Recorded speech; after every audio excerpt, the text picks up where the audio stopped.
Assalamualaikum warahmatullahi wabarakatuh. Hai adik-adik semua. Di video kali ini Bu Guru akan menjelaskan tentang mekanisme pernapasan. Jadi ada dua mekanisme pernapasan. Yang pertama adalah pernapasan dada dan yang kedua adalah pernapasan perut. Apa bedanya?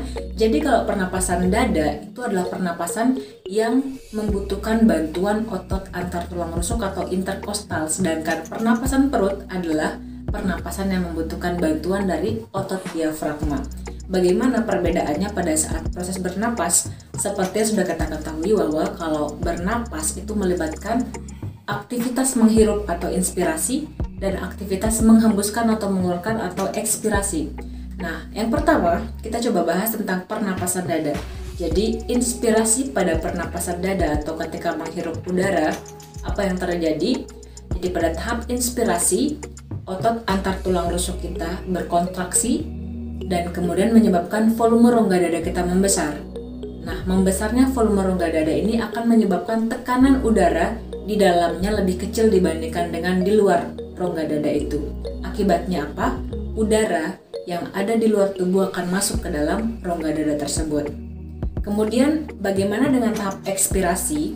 Jadi kalau ekspirasi pernapasan dada, otot antar tulang rusuk kita berelaksasi dan kemudian menyebabkan volume rongga dada kita mengecil. Nah, ketika volume rongga dada mengecil, maka tekanan udara akan menjadi lebih besar. Akibatnya apa? Udara yang ada di dalam rongga dada akan keluar dari tubuh kita. Lalu bagaimana dengan pernapasan perut? Jadi pada tahap inspirasi pernapasan perut, otot diafragma kita awalnya kan dia agak melengkung nih pada saat kita biasa aja. Jadi ketika inspirasi pernapasan perut, otot diafragma ini akan berkontraksi yang akan menyebabkan diafragma itu akan mendatar. Nah, ketika diafragma mendatar, otomatis rongga dada akan membesar, paru-paru juga mengembang, dan tekanan akan kecil di sana. Karena tekanan kecil, maka udara akan masuk ke dalam tubuh. Nah, kalau ekspirasi pernapasan perut, jadi diafragma akan berelaksasi, akan melengkung kembali, kemudian rongga dada akan mengecil, tekanan udara menjadi besar sehingga udara akan keluar dari tubuh. Nah, sekarang kita coba demonstrasikan, kita coba praktikkan bareng-bareng bagaimana mekanisme pernapasan dada dan juga mekanisme pernapasan perut. Jadi kalian bisa coba di rumah masing-masing atau mungkin di tempat lain yang mungkin kalian bisa nyaman untuk praktikkan di sana. Nah, pertama-tama kita coba pernapasan dada dulu. Jadi kita kondisikan otot antar tulang rusuk kita itu berkontraksi, sehingga menyebabkan volume rongga dada menjadi lebih besar. Oke, tekanan udara menjadi kecil sehingga udara di luar akan masuk ke dalam tubuh kita. Lalu kita kempiskan, relaksasi. Jadi otot antar tulang rusuk berelaksasi sehingga volume rongga dada kita mengecil, tekanan besar dan udara keluar dari tubuh kita. Sekarang kita coba teknik pernapasan perut. Jadi kita kontraksikan atau kita atur gitu ya, kontraksi otot diafragma kita mendatar, kemudian ini juga ikut membesar rongga dadanya dan udara juga akan masuk ke dalam tubuh. Kita relaksasikan. Oke, seperti itu ya tekniknya kurang lebih. Silakan kalian boleh coba di rumah masing-masing. Dan juga boleh kalian diskusikan atau mungkin kalian praktikkan bareng-bareng dengan teman kalian.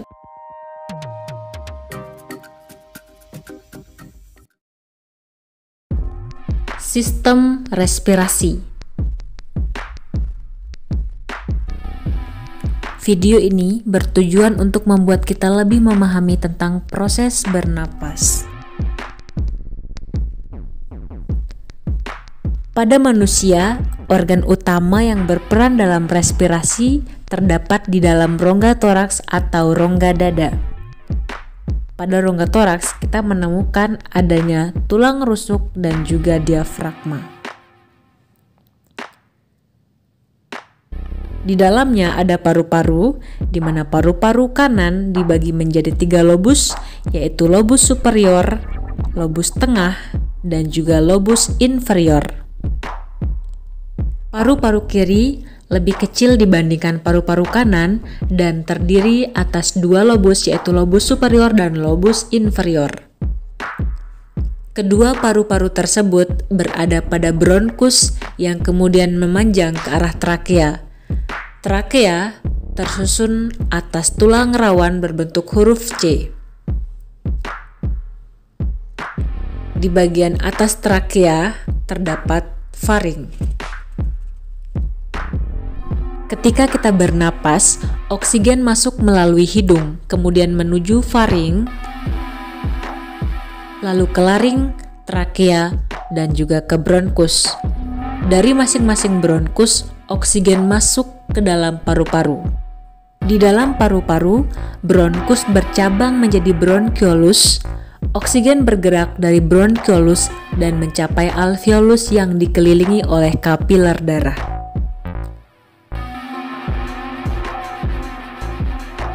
Ini adalah sayatan alveolus, menunjukkan adanya ruang alveolus dan pori-pori. Daerah yang mengandung red blood cell atau sel darah merah mengalir ke kapiler darah. Molekul oksigen dari alveolus berdifusi ke kapiler darah. Sel darah merah teroksidasi sehingga dia berubah warna dari warna ungu menjadi merah. Darah yang bergerak ke alveolus mengandung RBC dan karbon dioksida. Molekul ini kemudian akan berdifusi ke alveolus dan dikumpulkan di ruang alveolus.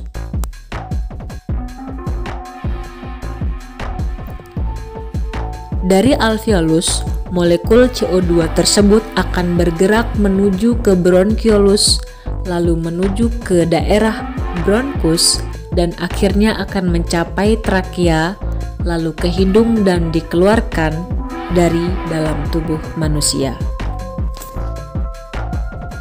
Proses menghirup udara untuk mendapatkan oksigen disebut inhalasi atau inspirasi.